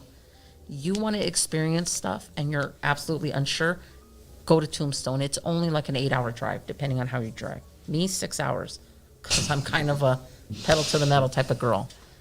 But go to Tombstone. I'm gonna have to go check it out then. But I am somewhat of a big chicken, you know. I'm sorry. I'll go there. I'll go with you. I'll go with you. Garlic around my neck and. There's no vampires. There's no vampires. But there's a lot of stuff. Even some of the houses people live in are haunted because of so much. There's so many cemeteries. There's like 110 little bars and saloons on top of the major ones. Boot Hill Cemetery ran under everything there. So where people live now, they're actually on top of people. Oh, no. So if Wow. you go, let me know. I'll go with you. I'll go with you. Yeah, I'll walk yeah. you through it. Get my own personal tour guide, you know. Doc Holliday stood right there. And do you think it's because, again, it's probably self-explanatory, but then again, I'm asking for guests. Do you think it's because of so much death happened there? Absolutely. So much happened in general. Death, you know, the shootout actually, it was a shootout in the alley by the OK Corral, so people can get that correct. It wasn't the OK Corral. It was like off to the side somewhere. It was actually like a half a block away. But they reenact it at the OK Corral, and it's just so much trauma. There was even, what people don't realize is they go by just based off of what Hollywood has put out, and some of that was wrong, but there was a lot of other stuff. There was a guy that they believed robbed, I think he took a horse or did something wrong. They stuck him in the jail, which was in the courthouse. People lynched him, pulled him out, hung him up on a pole, and they strung a rope on his neck. He couldn't die. He couldn't die. He sat there. This is what you hear. And you hear that. 3:30 in the morning, you will hear that. You will hear his feet hitting the wood. He's strangled to death. They thought it was going to be a quick hang, and it wasn't. About this much of the pole is left, and there's a little plaque. Come to find out, guy didn't even do it. Wow. Guy didn't even do it. And there's a lot of stuff. They have the old gallows where they used to hang people and stuff like that. You feel that energy. You sit inside the courtroom, you feel that energy. You feel like a stiffness. There's way more history to Tombstone other than what's been put in the movies, other than what Hollywood has put out. And that's always your best place to start. You want to travel? Go. I did try to go to the Yuma State Prison. It's only like 4 hours from Anaheim if you go through San Diego. That's it. But it was closed, and they kept delaying the start of when they were going to open it because of COVID. So the ex and I never got to experience it, so I have yet to go back, and I want to, but I'm not going to go alone. Because I've heard that place is very just... If I've seen it and somebody says it's haunted, I won't believe it till I go, but if I go, I'm going to take somebody with me. Have you gone somewhere where somebody has said it was haunted and you didn't feel anything? I'm trying to think. I just can't remember what, because it was so long ago, and I just kind of push it out. So Tombstone, you've been there 3 times already. 3 times. And every time you've gone, you've experienced something. Absolutely. Every single time. Even on the road over. On the drive over. Uh-huh. My ex's sister and I saw somebody walking along the side of the highway, right? And usually you can see somebody's blinkers or even a reflection of a car sitting on the side of the road. So we see this guy walking, but he's walking towards us this way as we're driving this way. And I had to slow down and kind of go around him. Basketball shorts, about 6'2", African-American. He was wearing a sweater. I can see it in my head now. Right. Tennis shoes, whatever. And she was like, did you see that? And I was like, did you see that? And we were the only 2 awake, and we got scared. So we woke up the ex and his mom. So she starts explaining to them in Spanish, My ex was like, what did you see? I said, I don't know, but I'm freaked out right now. And I'm driving. And then as we're driving, we're like, wait, we didn't pass a car. There's no car on the road. What the heck? We drove for about a good maybe 2 or 3 miles. No cars, no nothing on either side of the road. Either side. And you can tell, even in pitch black going that way, you can tell. But as soon as we started to hit a curb, it was weird because there was a memorial in the middle of the highway. Right. And it seemed like it was lit up almost. It seemed very like, what's the word? I think it's like luminescent. It's very just, we were like, do you see that? And all of a sudden it just went dark. What the heck? And we were talking about it and we were like, maybe that memorial, that was the person that we passed on the highway. Yeah. But it's hard to research unless you pull over and see what the name is on the thing. And we weren't about to do that. Right. But it made our hair stand up. Like we had goosebumps. We were like, I was driving like this. Like I had just drank 4 Monsters. I was so scared. And it's a freaky thing to see that. Right. Okay. Let's look back during the 80s out here in the harbor area.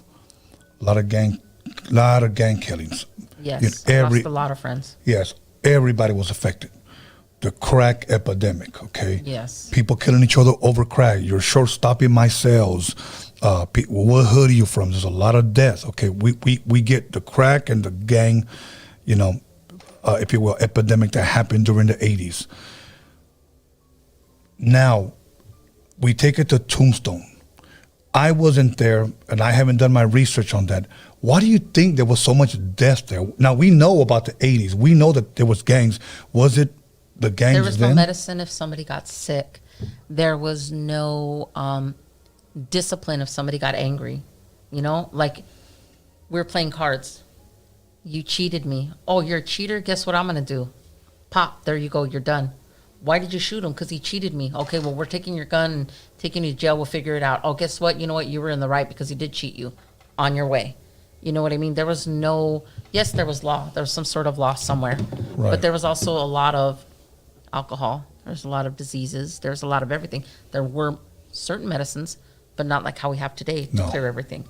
Obviously, addiction wasn't a big thing to understand back then as it is now. And at some point in time, we've all dealt with addiction, but obviously back then they didn't know. Everybody was drinking all the time, mining for silver, because that was the big thing, was the silver mines out there. And it runs under Tombstone along with Boot Hill Cemetery.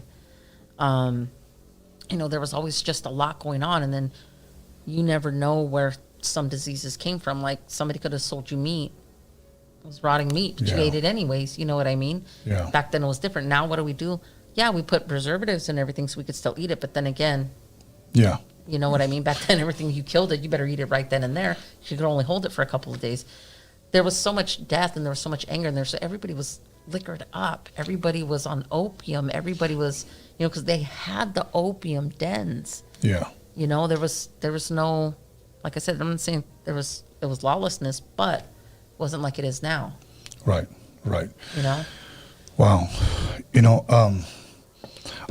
I don't want to say too much because I'm going to have a guest, how would you say, in the future come in. I know we talked about Tombstone and so much death. And yes, certain neighborhoods, much death. I say that to say this. I spoke to an individual that's writing a book.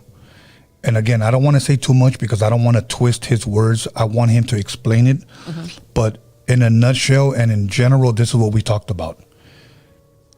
and I don't want to say too much, but I'll just say that he is from one of the original blood gangs in Compton. Okay, he is not a part about that anymore. But now he talks about everything he saw when the blood gang, red and blue were at each other's throats. Yes, where he saw things. And I'm thinking to myself, and what made me think about that is what you said, the opium, which is the drugs, the alcoholism, the lawlessness. You cheated me. It's almost the same thing.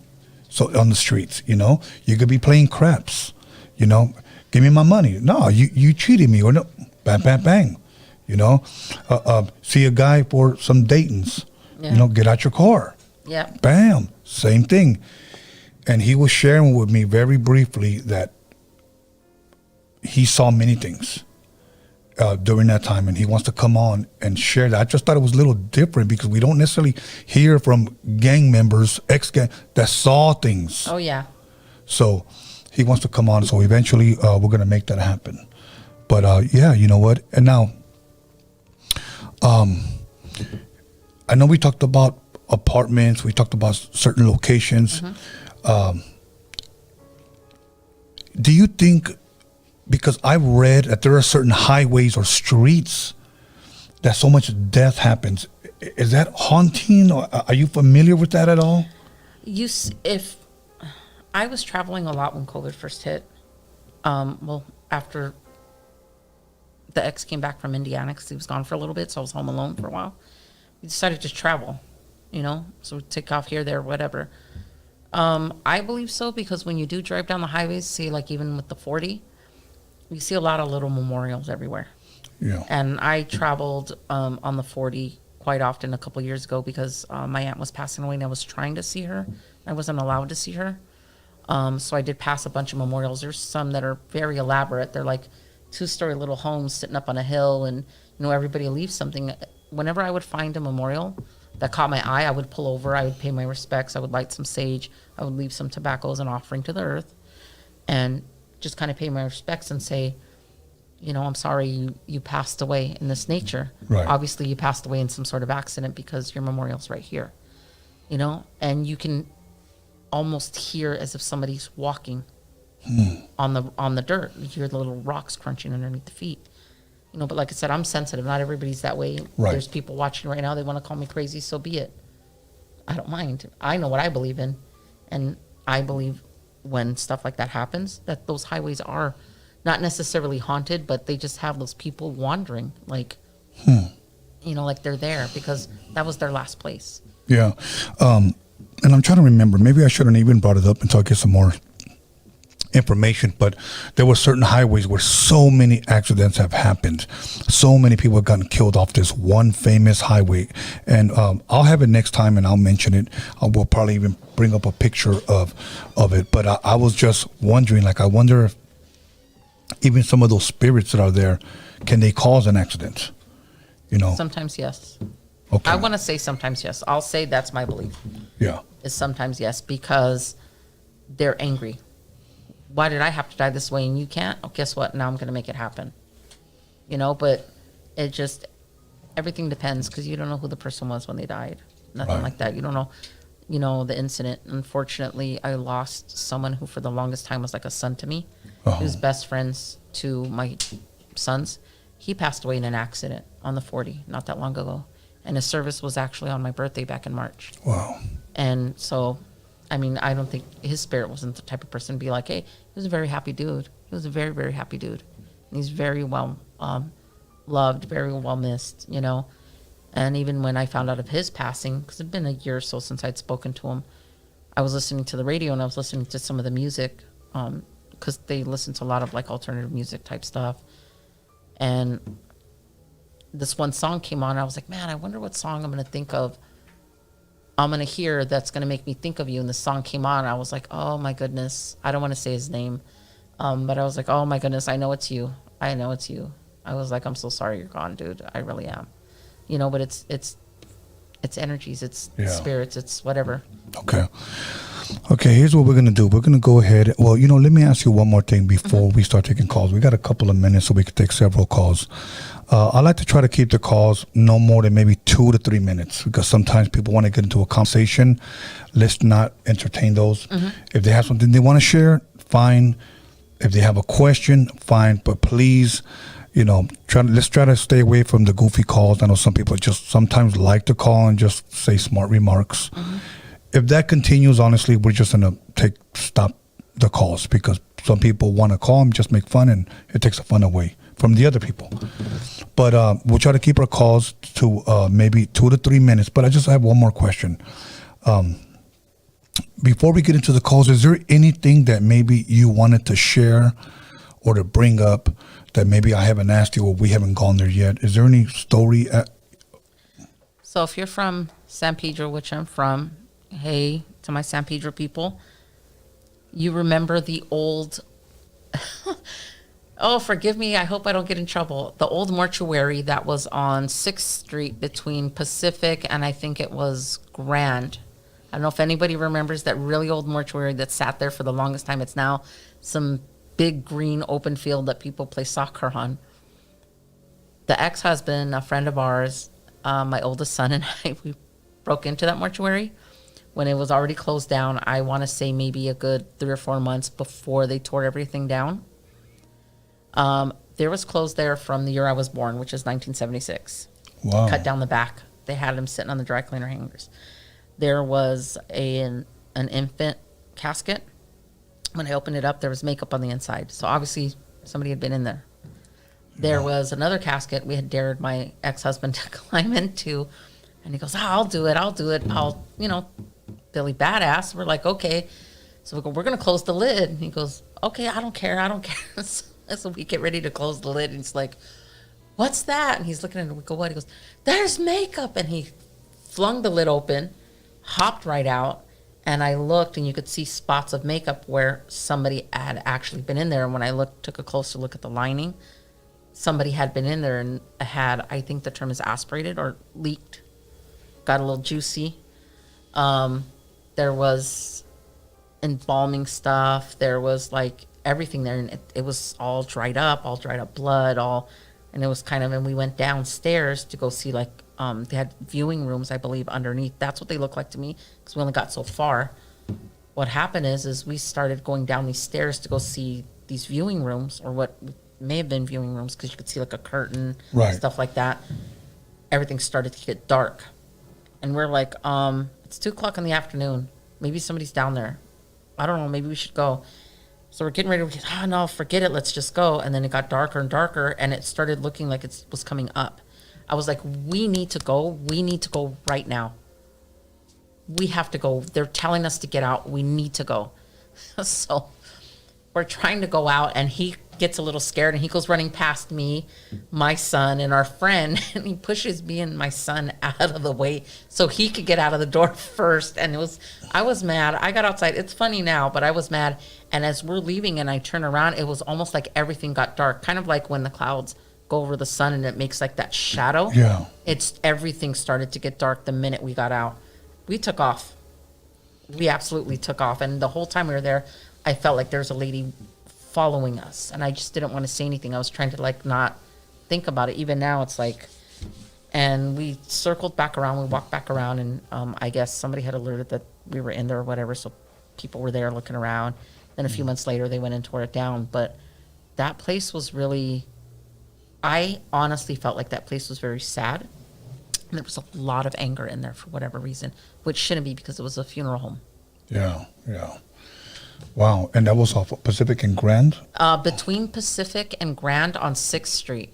It's next to the big church that sits there it used to be next to the big church that sits there right off of 6th and Grand. Okay.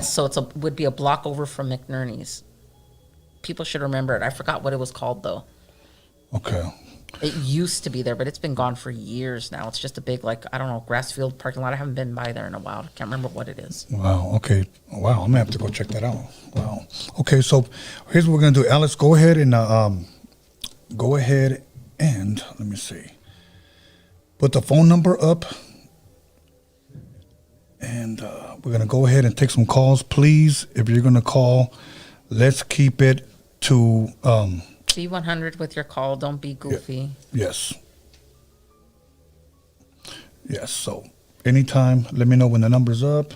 You can put the headphones on. And meanwhile, while we get a phone call, we will just continue to share. So, okay, we have a caller. Okay, here we go. Hello, caller. Hello. Hey, what's up? Hey, how you I'm doing? calling in from Colorado. How you doing? You hear me? Yes, sir. How you doing? You got a I'm doing question all right. or you got a story? I got a story. So this just happened to me this past week, and I'm gonna try to keep it quick. But I saw a shadow figure. I'm pretty sure, and it kind of got me fucked up because, well, what happened was I had like this nightmare, like a weird, funky nightmare, where I was like walking through my house, like you know when it's like the sunset and it's like, kind of like yellow.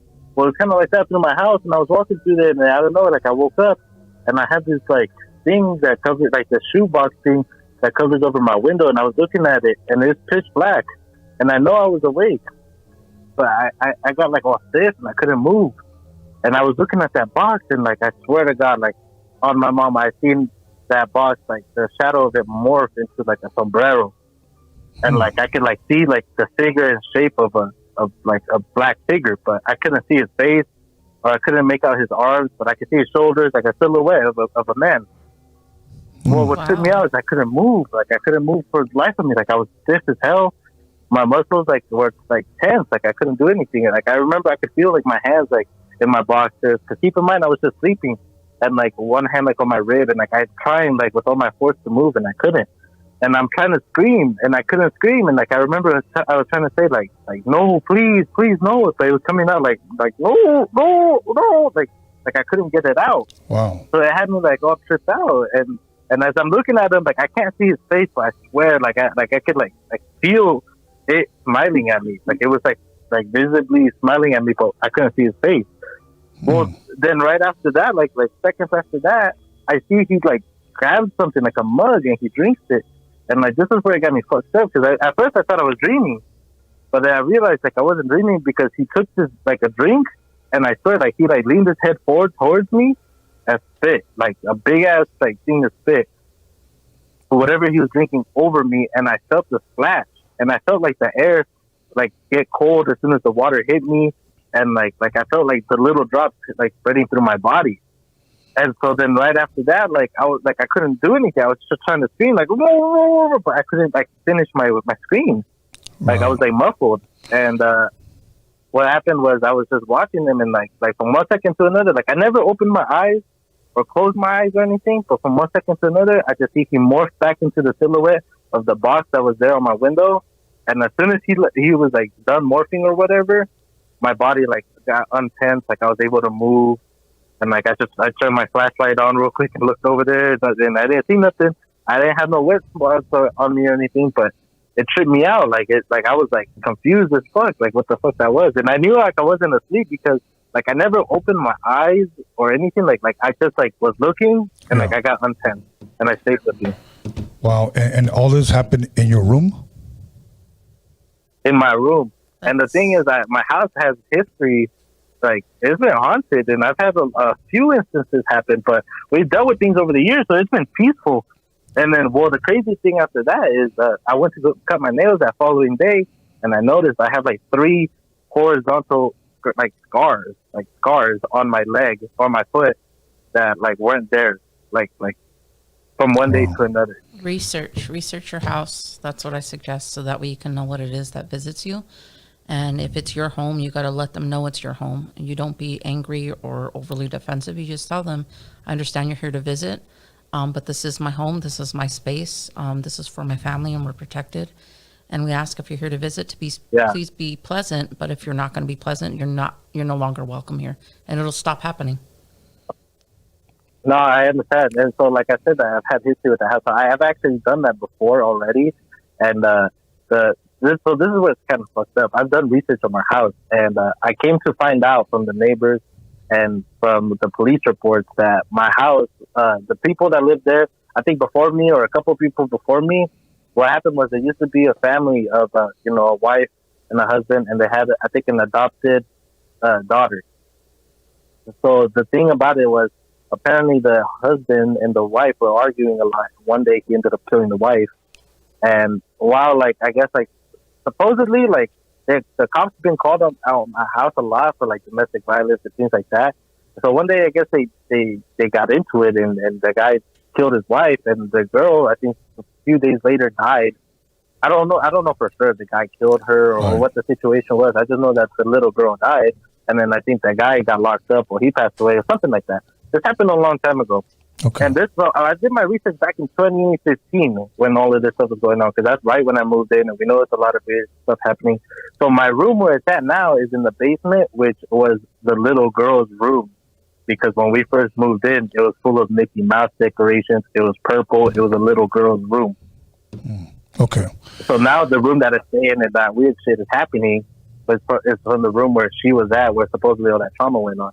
So, like I said, I've had history with that house, and I've already, made my presence, and we've made peace, because, we know a couple brujas over here that have helped out a lot, because we've done cleansing, we've staged the house, we've done a lot of things, and like in 2017 or so, we kind of got it figured out, especially because there was a little girl ghost, and like I got a gang of stories about my house. I won't get into it now because I know I'm taking up a lot of time. But all good. No worries, brother. Story. But thank you for calling, man. Thank you for being a part of the show, man. Yes, sir. You have a blessed night, man. I always like listening. Shout out to you and all your guests. I do appreciate the show. I listen to it a lot while I'm working, and today I finally caught it live. So yes, sir. I was like, I should call it. All good. Denver, Colorado. Thank you. Okay, we're gonna go ahead and leave the number up there. We got another phone call. Caller, your name and where you calling from? Hello, caller. Okay, they hung up. All right. Let's wait for another phone call. We're going to take a couple more. We got a couple of minutes left. If we can kind of keep them under 2 minutes, everybody, I would greatly appreciate it. The lines are open. The number's up. Let's get another phone call. Let's keep it 100. If you got a question or you got a freaky story you want to share, go ahead and call now. Okay, let's get this phone call. Hello, caller. Hello. Saludos, Sister Tony, Nicole. Hello, how you doing? I'm good. I got a story. Go for it, man. If we can keep it under 2 minutes, we'd really appreciate it. Will do, man. This happened a long time ago. I was in middle school. I was with some friends. We're having a sleepover, and we smoked a little bud, It was late at nighttime, like maybe 12 o'clock. So we smoked. We ended up going back to my friend's apartment, and then out of nowhere, we just started hearing some sounds, like some humming sounds, and we all looked at each other, and we were tripping, like, are we hearing this because we're high, or what's going on? So we go outside, and we see these people, because he lives on the second floor apartment.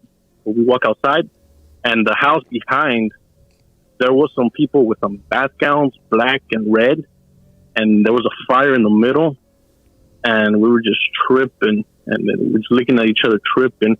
Is this something common that people do all the time? This happened in Torrance, by the way. Yeah, I don't know. To me, look, the first thing that comes to my mind, and of course, probably everybody's listening, something satanic. Yeah. Okay.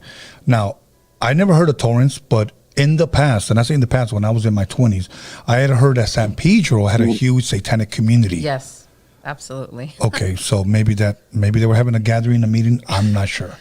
I mean, it's not a common thing to be that way nowadays, and it's not common or uncommon. I guess it just depends. Maybe you just happen to stumble upon something, but just research the date and time. Maybe it was something specific according to the moon or the date or the changing of the season. So very true. Gotcha. And just if you were to witness it, can you get cursed by it or anything like that? But leave them alone. Absolutely, leave them alone. Leave them to do whatever it is they're doing. All good. Okay, will do. Thank you, sir. I greatly appreciate you calling. Much appreciated, guys. Okay, bye-bye. Okay, we're going to take a couple of more phone calls. We got about 6-7 minutes. Anybody want to call? We'll share a freaky story, or you got a freaky question for Nicole, you can call right now. And okay, here we have someone. Okay, caller. Hello, caller. Hello, caller. Give you a couple of more seconds before we let you go. It's okay. You can talk. You got something to say? It's just not coming through. So that's the same number. I guess I hung up earlier. So, okay, here we got another one. Let's see. Hello, caller. Hello. Hello, caller. Hello, this is Gerardo. I'm in actually Orlando, Florida, and I was actually wondering. This is my first time listening to the podcast. Loving it so far.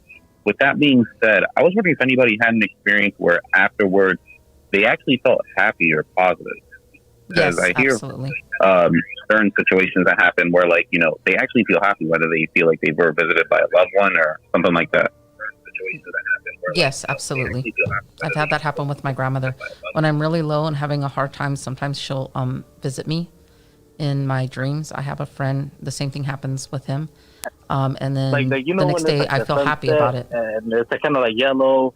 Well, it's kind of like that through my house, and I was walking through there, and I don't know, like I woke up, and I had this like thing Something that is covers like the playing shoebox through. thing that covers over my window, and I was looking. I don't know why that came through, but that Florida caller call. I mean, he hung up. So maybe if you can just finish when your grandmother. Yeah, when when I get low sometimes, or if I need some guidance, I call out to my grandmother, and she'll come visit me in my dreams, or I'll see her, and it's always the same setting, a round table, almost like a bar table. She talks to me, she walks away. I wake up feeling happy. I feel a little sad because she's not around anymore, especially in my adult life. Right. But I feel happy. I feel like I get some answers, and then when she's trying to tell me something, I really don't listen. She'll find a way to tell me. Okay. Cool. Thank you, caller from Florida. Okay, we're gonna take another phone call. Hello, caller. Hello, caller. You there? Caller, give you a couple of more seconds. Maybe you have a bad connection. Okay, caller, call back.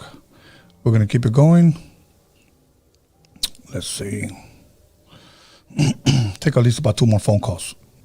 2 more phone calls, everybody. And like I could like see like. Okay, I don't know why that keeps coming up, Alex. Okay, here we got another phone call. Hello, caller. Caller. Hello, caller. Okay, here's what I'm going to do. I'm going to hang up right now. I want you to call back. I'm going to disconnect my Bluetooth, Alex, and I'm going to connect it back. Sometimes that's the problem. We might have lost connection. Okay, it's connecting. We're ready. Okay, let's take some more calls, and we should be good. Okay, we got time for 2 more calls. Here we go. Hello, caller. Hello. Hello, can you hear me? Yes, I can hear you fine. What's your name? Where are you calling from? Calling from Lakewood. Okay, how you doing? You got a question or? Basically, I just wanted to share a quick experience real quick, man. Okay. So basically, last year, my grandmother had passed away. She actually passed from cancer on Memorial Day, and basically the night before she passed, I guess my dad had seen 2 shadows pass behind her deathbed. You know, Yeah. she was on hospice, and we were taking care of her, and he seen like these shadow. He seen a shadow figure, I guess, and to him, he kind of felt like it was I don't know. In his words, he thought it was an angel or something, but I don't know. I just thought that was kind of weird. And then we've seen the shadow figure 2 more times in the living room after she had passed away. We had another experience where my uncle had actually walked into the room. This was after she had passed away. The same room that she passed away in. He had, I guess he wants to leave the dog in the room, and he heard a voice from the ceiling, and the voice said, "Don't worry, he'll be fine." So I thought that was pretty trippy, you know? Yeah. And the last experience was a few weeks ago. And my dad had left to work, and we had this like tape on over the carpet, you know, trying to keep it clean. And one night we start hearing footsteps in the carpet, and we know for a fact my dad had left. And my mom was like, yo, is that you walking in the hallway or something? Like, I guess she thought I had got up to get water or something. And it wasn't me. And I thought it was my dad, because usually he comes back home, and because he usually forgets things, you know? Yes. But he said it wasn't him, so we thought I don't know, I just thought it was my grandma. Okay. But I just wanted to share that experience with you guys real quick. Thank you, man. Thank you. Thank you for taking your time from your night to you and your family on the passing of your grandmother. Yeah, and sharing No with us, problem. man. Thank you. Really appreciate it. Anything you care to elaborate on that? It kind of sounds like, honestly, and don't get me wrong, I'm not an expert. It kind of sounds like he may have some sort of portal where positive energies come in, positive things, because if they're seeing shadow figures often and stuff like that, and somebody was there to guide them somewhere else, and it's that close and it keeps happening, there may be some sort of doorway Okay. or some sort of portal. We have another caller, and this should be our last call. Hello, caller?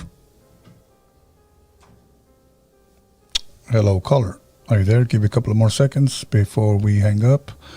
I'd like to try to give you guys enough time. There's 13, 14, 15 seconds. Okay. We'll take one last phone call. Absolutely. That phone call actually said from San Pedro. Oh, that would have been awesome. Okay. Maybe this person's calling back. Hello, caller. Yes, can you hear me? Yes, sir. How you doing? How you doing, Tony? This is the Spice Smuggler. Great show today. I love your guest. Oh, thank you. Thank you. How you doing, Spice? You were our last lucky caller. I tried calling in, but it's been bad reception up here where I'm at. I'm actually parked in front of a liquor store grabbing a 12-pack of Modelo. I've been watching the show. But yeah, I love the show. It's been great. I just want to say hi to all the fans. And before I say anything, I want to give you the opportunity to ask me a question. Okay, but we ran out of time. Here's what I need from you, Smuggler. Okay? You need to let the fans know when you're going to be coming on, because we have been planning to do a two-nighter, either a Friday or Saturday or Thursday or Friday. And can you give them some type of idea or clue on when they can expect you? Yes, I got it. As of right now, I'm taking some time off of work until next month. So I really want to shoot for the 4th of July week. Okay.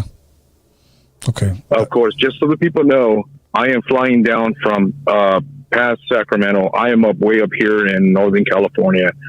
So I am making a special trip just to be on the podcast. Okay. I want to. Yeah. And but let me share something real quick. I won't hold the podcast up too long. I know you got to go. Okay. But I got some good stuff to talk about, including the John Lear letters. But I got a phone call from a good friend of mine from Las Vegas, who's a celebrity chauffeur. He was dealing with, he has clients that are wealthy and they live in a mansion.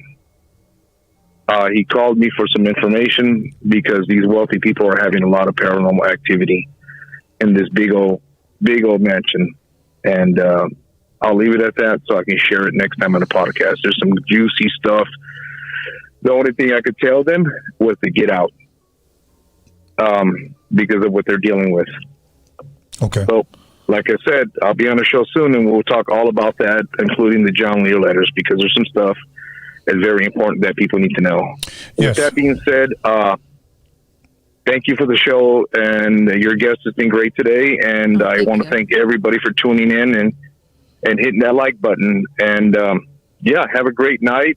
Say your prayers tonight and be good to one another. You as well. And enjoy your modelos. Thank you. Thank you. Have a blessed night. Have a good night. That was our last call. So thank you, everybody, for tuning in. We can take off these headphones now if you like. And by the way, that was my co-host for our first two shows. Mm-hmm. And then he ended up getting a job, the one I was sharing with you about. So yeah, no more calls, everybody. It's a wrap for the night. I want to thank Nicole for coming through. It's been great. I want to say this won't be your last time, so hopefully you're open to... I'm always open. Let me know, and I'm for it, except 4th of July weekend. I won't be here. I'll be in Phoenix. Okay. But if I can at least get a 24 to 48 hour heads up, then I know to not get scheduled Yeah. for such a late service. Yes. Well, we'll definitely let you know at least a couple of weeks ahead of time. And then Absolutely. next time, if you want, we could bring, if you have any pictures, anything you want to share, we can put them up on the screen so that people can see. So with that being said, anything you want to share, any shout outs or anything? I want to give a shout out to my kids, my people, my mi familia. I want to give a special shout out. I'm hoping he's watching to my my baby boo at the moment. But I appreciate everybody's support and shouting it out there, letting everybody know. Thanks for the love. You guys know I was nervous about this, but this is right up my alley, something I wanted to do. So, you know what? Thank you. And shout out to my Harbor area, my Ha people, and my Anaheim people. Thank you. Awesome. You guys, that was it. Everybody keeps calling. I understand. Yes, but you had your opportunity. Now you guys want to blow me up. You know what? And I want to thank my boy Seven. Yes, 7. Thank you. Yes, Siete. Thank for you. connecting us. Absolutely love you, homie. Thank you. I'll see you tomorrow. Yes. You're going to be at the San Pedro event? Yes, I am at the Influencer. I actually went to school with Mr. Galaz. Okay. We used to go to elementary school together. Okay. I'll probably be up there around 3 or 4. I'll be up there probably starting at like 1.